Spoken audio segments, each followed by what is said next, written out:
Olá, bom dia, boa tarde, boa noite para quem nos assiste e nos ouve. Esse é o Falas Anglicanas. E nesse episódio, o Reverendo Luiz vai falar sobre liturgia e arte, que são dois temas importantes, e se é possível definir uma boa liturgia e uma boa arte. Reverendo Luiz, seja bem-vindo. É mais uma vez um prazer estar com você. Não, não é possível. Essa questão da arte, da boa arte ou da má arte, é uma questão que se discute o tempo todo. Então, vamos, por exemplo, algum artista fez uma instalação, né? Tem da Tracy Emin, que é muito famosa, que ela fez uma instalação. Instalação é aquela arte que você monta um cenário, né? E as pessoas vêm, visitam e veem aquilo ali. Ela fez uma instalação chamada Minha Cama, né? My Bed. Acho que ficou no Tate Modern, em Londres. Que era basicamente a cama dela de manhã cedo, desfeita, tá? Aquelas pessoas, né? Eu tenho agonia, sempre que eu acordo e assim, a primeira coisa que eu faço é arrumar a cama. Mas tem gente que larga a cama com o lençol todo enrolado. E aí várias pessoas olham e falam assim, isso daqui não é arte. Mas assim, qual é a definição da boa arte? Não tem. E aí muitas vezes o que eu vejo nas definições de liturgia é essa liturgia é maravilhosa, essa liturgia é péssima. Mas isso tem muito mais a ver com o gosto das pessoas do que explicitamente com o propósito da liturgia. Então tem liturgias que eu particularmente acho horríveis, horríveis, né?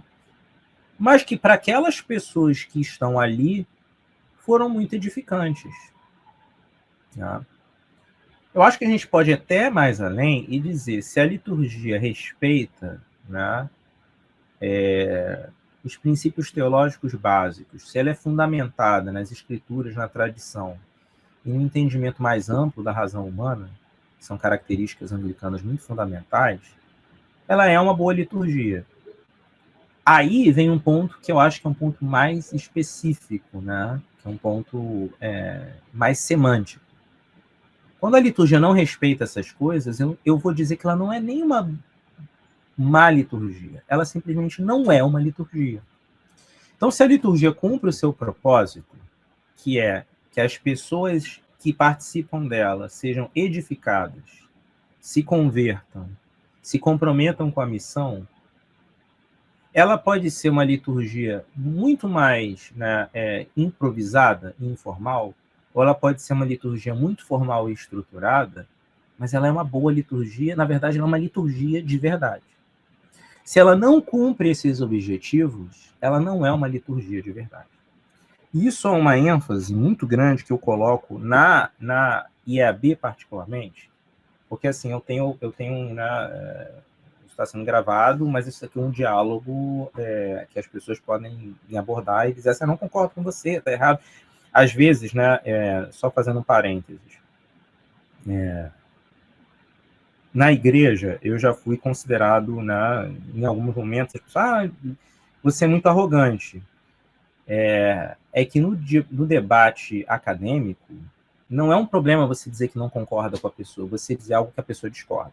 E às vezes na igreja a gente sente essa obrigação de sempre estar falando de alguma forma que seja muito assim delicada com as suscetibilidades dos outros. Não, isso daqui é um debate acadêmico.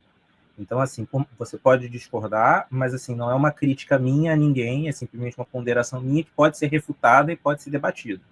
Tá? Eu entendo, né, isso foi uma visão que eu fui construindo ao longo dos tempos, a minha percepção é que a IAB, por ser uma igreja pequena, e não é uma coisa só da IAB, tá? De outras províncias da comunhão anglicana.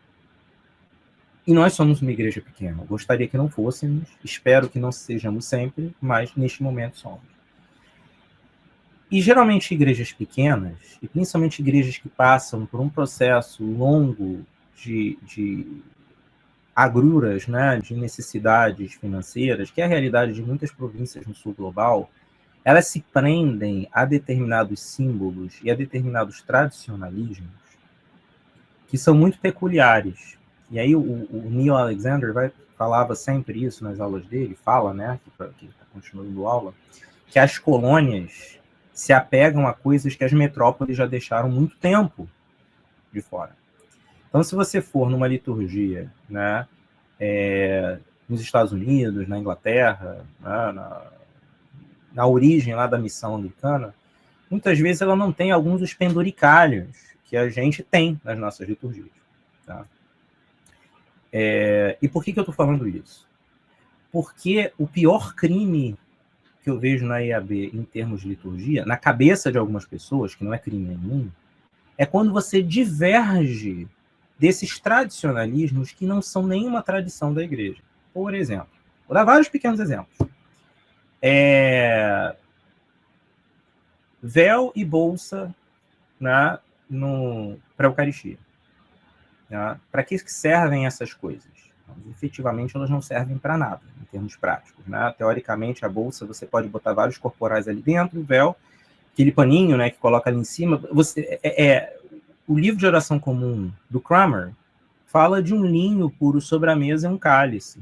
Né? Basicamente, aquilo que ali que a gente interpreta como uma tradição da IAB é algo que os missionários trouxeram, mas já para os anos 20 ou 30, e que vem do rito tridentino, no momento que os primeiros anglo-católicos começam a chegar no Brasil.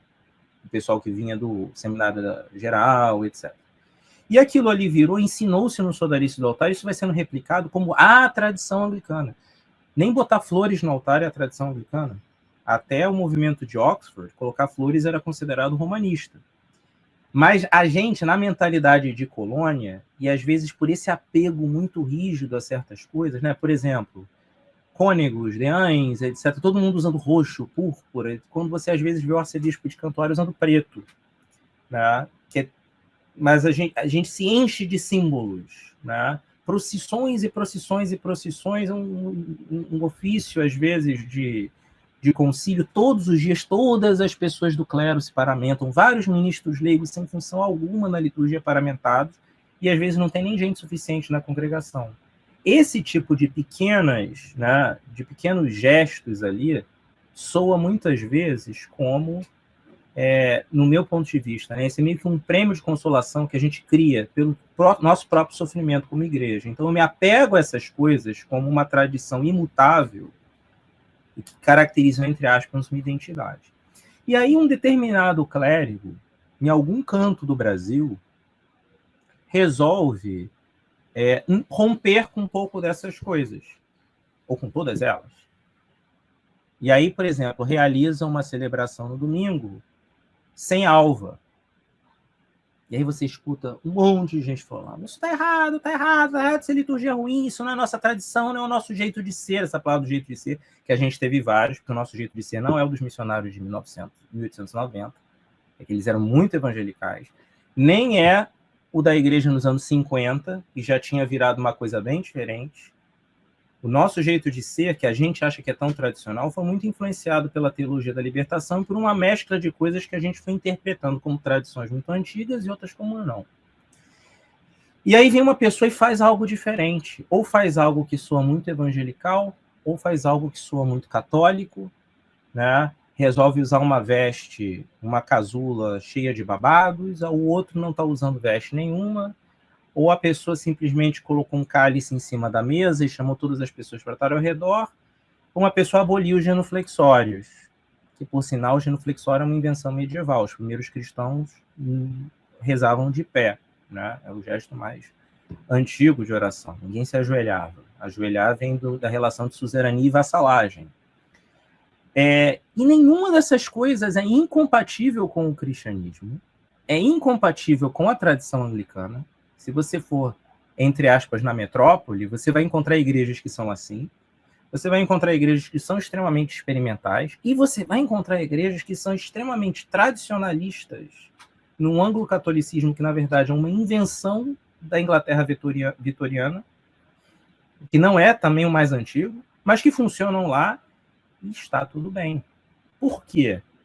Porque se as liturgias que estão sendo feitas, por mais despojadas, por mais radicais, ou por mais elaboradas, ou por mais cheias de coisas que eu não necessariamente eu não faria, coisas que eu não faria, ou coisas que eu faria, coisas que são do meu gosto, ou coisas que não são do meu gosto. Aquilo ali tudo, se aquelas pessoas que estão ali dentro, com muita beleza, ou com muita simplicidade, estão comprometidas com a missão, buscando sua conversão ao caminho de Jesus, e elas saem edificadas e prontas para voltar ao mundo, aquela liturgia valeu a pena. Ela não é ruim, ela é uma liturgia. O que nós não podemos ter é liturgia vazia, e liturgia vazia ocorre nas igrejas mais despojadas e nas igrejas mais estruturadas, anglo-católicas, bonitas, etc. Que significa o quê? A liturgia em que as pessoas vêm, participam e não entendem, não são transformadas, não são desafiadas e voltam ao mundo. E até nas nossas igrejas, nas nossas paróquias, que seguem aquele padrão bem formatadinho de como era no tempo da tia, da avó, etc., e continua replicando todas aquelas mesmas coisas, a liturgia também pode ser vazia.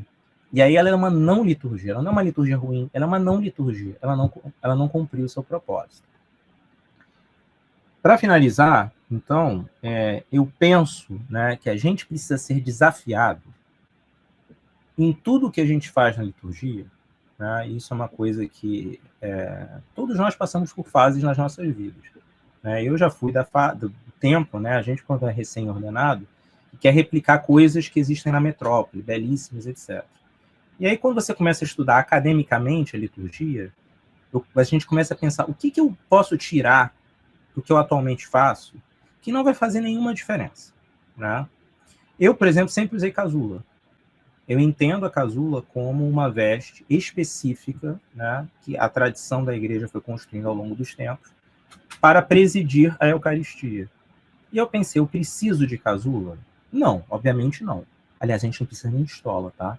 Não existe nada no livro de oração comum, na tradição anglicana, a gente usa tudo isso por tradições. Mas, para mim, é uma tradição que faz sentido.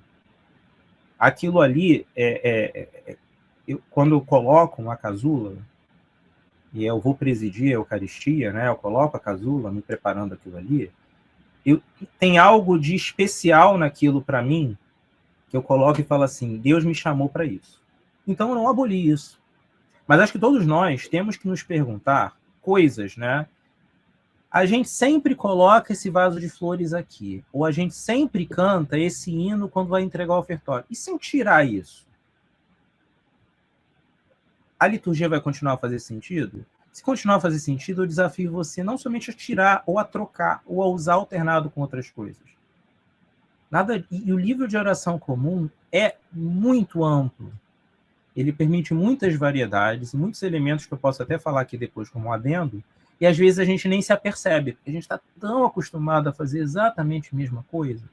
O mesmo par de vasinhos de flores, o ano litúrgico inteiro, a mesma musiquinha para cantar o Kyrie o ano inteiro, né? O mesmo arranjo do altar, a mesma forma que as cadeiras estão organizadas, os mesmos hinos para a apresentação das oferendas, tudo aquilo ali é exatamente igual. E o que a gente é convidado aqui liturgia pode ser diferente. O importante é que a liturgia edifique. E, às vezes, para finalizar, vale a pena desafiar a congregação, vale a pena introduzir coisas diferentes, porque quando a gente coloca coisas diferentes, nós somos desafiados a pensar nelas. Um último exemplo. O livro de oração comum atual diz que no ofertório podem ser cantadas antífonas ou versículos bíblicos. Eu posso colocar qualquer coisa no ofertório cantada. E eu desafio as nossas congregações, há muito tempo eu uso somente em casos oficiais, né, especiais. Existe uma tradição que não está no texto do Locke, de você cantar tudo vem de ti, Senhor, ainda coloca um arcaísmo, né, do que é teotodamos, né, um duplo pronome, uma contração de teodamos. Eu acho que a grande maioria das pessoas não reflete mais sobre esse versículo. Eu desafio vocês a simplesmente trocarem a antífona. E se você troca a antífona, a pessoa, calma aí, eu tenho que ler isso. E pensar sobre aquilo ali. Mas é para abolir para sempre? Não, uma hora você volta. Mas acho que as pessoas precisam refletir. O que essa frase está dizendo para a minha vida? Por que eu estou trocando uma oração eucarística pela outra? Para eu pensar no que está falando aí. Senão é sempre aquela mesma repetição, e aí ela vira uma vã repetição. E aí a liturgia perde o seu sentido, vira uma não liturgia. Então a gente tem que ter um elemento de estabilidade, mas a gente tem que ter um elemento de desafio, as pessoas saírem da sua zona de conforto para refletirem sobre os textos, as músicas, a mensagem, a pregação e tudo mais. Gostaria de agradecer a todos que estiveram conosco até aqui e pedir que deixe o seu like, seu comentário, compartilhem nos grupos, nas redes sociais para dar mais engajamento. E no próximo episódio, o reverendo vai falar sobre um tema que é muito frequente na teologia contemporânea, que é a questão decolonial. E ele vai nos dizer se isso influencia de alguma forma a liturgia. Nos vemos no próximo episódio.